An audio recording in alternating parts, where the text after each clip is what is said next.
इस समय की सबसे बड़ी खबर बता रहा हूं। पॉलिटिकली और सोशली सबसे ज्यादा फर्टाइल सचेत राज यूपी में, जहां 4 बार मुख्यमंत्री रही हैं मायावती, जहां दलित पिछड़ों की राजनीति का बड़ी प्रयोगशाला है, वहां एक बार फिर से बीजेपी सरकार, योगी आदित्यनाथ की सरकार ने ऐसी गलती कर दी, उनके अफसर करें या उनकी सरकार का आदेश है, जिसके बाद इस समय की सबसे बड़ी खबर है। और अखिलेश यादव ने ट्वीट किया है। अखिलेश यादव का ट्वीट आ गया है कि हम इसके खिलाफ चुप नहीं बैठेंगे, आगे जाएंगे।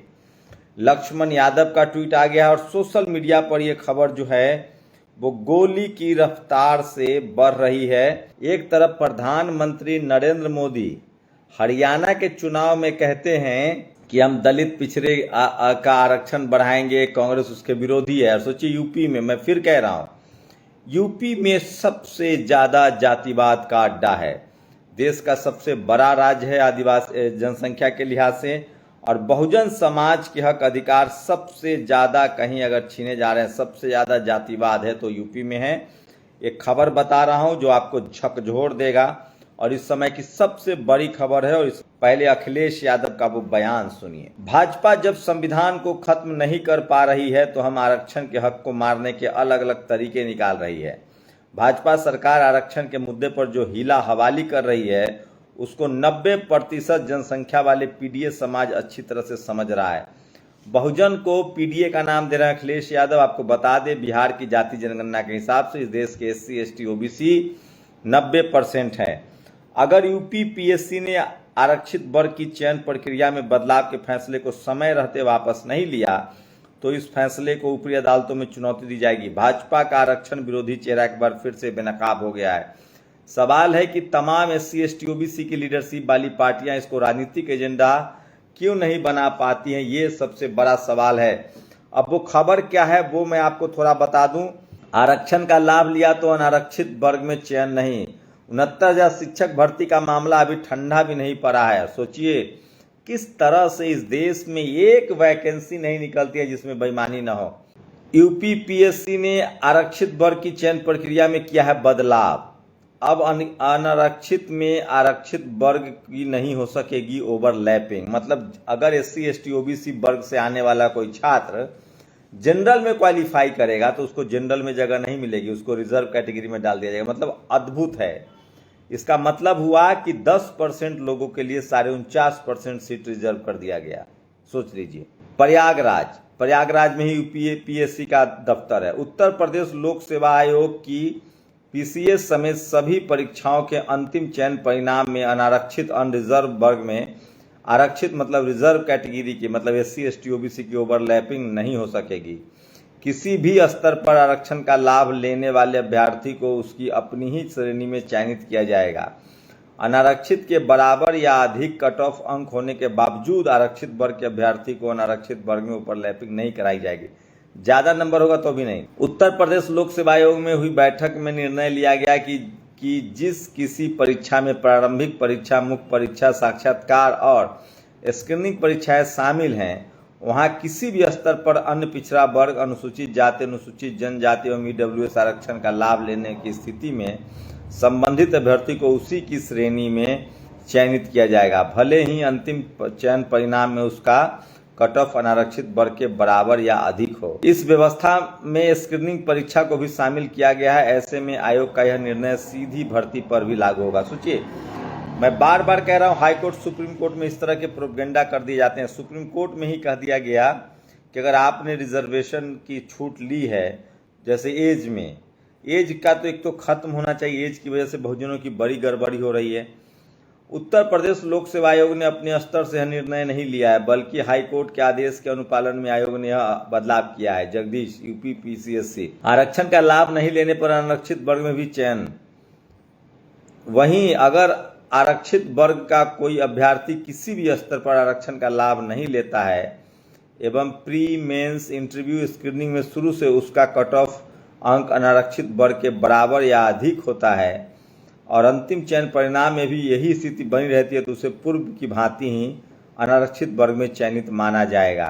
तो इसको लेकर अखिलेश यादव ने एक बड़ा विरोध जताया है। उसके बाद इस समय सोशल मीडिया पर सबसे ज्यादा ये वायरल हो रही है और महेश यादव ने ट्वीट किया, उत्तर प्रदेश में ओबीसी SC ST अधिकारी आरक्षित वर्ग के छात्रों और नेताओं का हल्ला बोल कर देना चाहिए। आखिर लूट लिया अधिकारी बनने वाले को अधिकार, सोचिए आरक्षण पर कैसे चोट मार रहे हैं। इसी समय ये तमाम बड़ी खबरें हैं जो सोशल मीडिया पर वायरल है और ये आग की तरफ फैल रही। लक्ष्मण यादव ने भी ट्वीट किया है, भारतीय जनता पार्टी की हमेशा से ही मानसिकता रही कि देश की सत्ता संसाधन चंद मुट्ठी भर लोगों के हाथों में काबिज रहे, इसलिए वो आरक्षण को खत्म करने के लिए तरह तरह के हथकंडे अपना रही है, जिसकी एक ये वानगी है।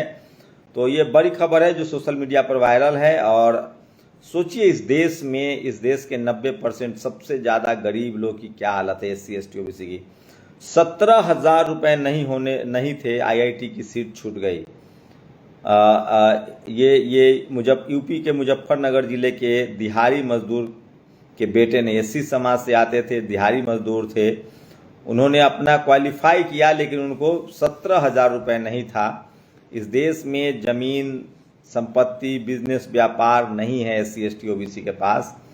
सबसे ज़्यादा SC समाज गरीब है, फिर आदिवासी समाज, फिर OBC समाज, फिर और इन सब के साथ भी लगातार जो लोग बड़े पदों पर बैठे हैं, चाहे मीडिया हो, जुडिशियरी हो, कॉलेज यूनिवर्सिटी हो, ब्यूरोक्रेसी हो, बिजनेस हो, वो लोग अपने जाति से नहीं निकल पा रहे हैं। पहले परिवारवाद करते हैं, फिर जातिवाद करते हैं, तो नहीं निकल पा रहे हैं और इस वजह से ये स्थिति बन रही है।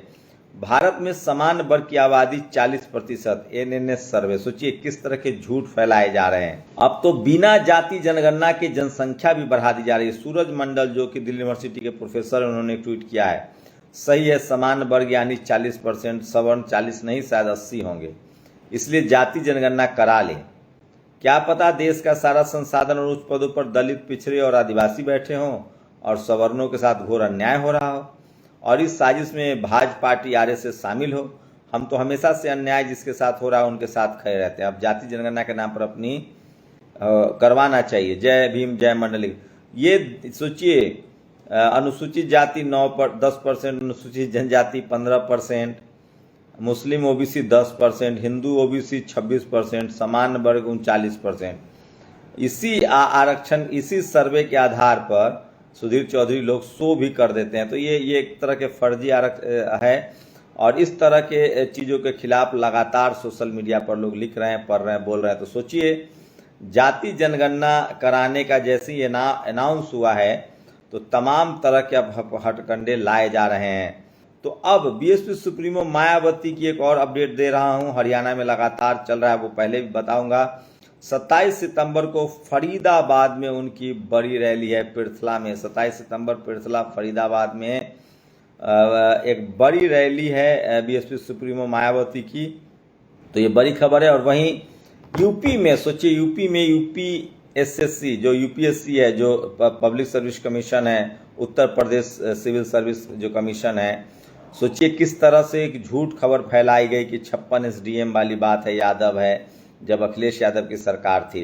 इसी तरह से जब मायावती जी की सरकार थी तो किस तरह से उनके तमाम ऐतिहासिक कामों को डिरेल किया गया और मीडिया अखबार नहीं था। इसलिए आज राहुल गांधी कह रहे थे कि हमको टीवी वाला नहीं दिखाता है, मतलब मुझे हम टीवी वाला नहीं दिखाता है, अखबार नहीं छापता है। सोचिए जिस पार्टी ने इस देश पर 60 साल राज किया हो, उसके नेता कह रहे हैं कि मीडिया हमें इग्नोर कर रही है। सोचिए वो मीडिया के बगैर सरवाइव नहीं कर सकते हैं। इस देश के दलित, पिछड़े, किसान, आदिवासी, अल्पसंख्यक नेताओं को मीडिया बाइकआउट करता है क्योंकि मीडिया में उसके समाज के लोग ही नहीं है, पत्रकार ही नहीं है, एंकर ही नहीं है। मीडिया के मालिक होना तो दूर की बात है, वो तो सोशल मीडिया है। इसलिए तमाम जो बहुजन दल हैं वो अपना काम चला रहे हैं फेसबुक, ट्विटर से, वो भी प्रॉपर नहीं, क्योंकि उसमें भी खर्चा चाहिए। लेकिन आपके हक अधिकार की खबर भी सोचिए, आपको सोशल मीडिया के जरिए हम लोग बता रहे हैं। लगातार दिन भर अथक मेहनत करके इस तरह की खबरें लाते हैं ताकि आप सचेत हों, आपके नस्लों का भविष्य बचे, आपके बच्चों का भविष्य बचे, संविधान बचे, संवैधानिक अधिकार बचे। इसलिए आप लोगों से गुजारिश है कि इस तरह की खबरों को शेयर कीजिए, कमेंट कीजिए, लाइक कीजिए, चैनल को जरूर सब्सक्राइब कीजिए, क्योंकि जब तक आप नहीं करेंगे इस तरह की खबरों को शेयर, लोगों में जागरूकता नहीं आएगी और आपके अधिकार नहीं बचेंगे। शुक्रिया। नेशनल दस्तक की आपसे गुजारिश है कि अगर इसको बचाना चाहते हैं तो नेशनल दस्तक को सब्सक्राइब करने के लिए रेड कलर के सब्सक्राइब बटन को दबाएं, फिर बेल आइकन की घंटी दबाएं। नेशनल दस्तक को बचाने के लिए बहुत जरूरी है कि हर खबर को शेयर करें, लाइक करें, कमेंट जरूर करें।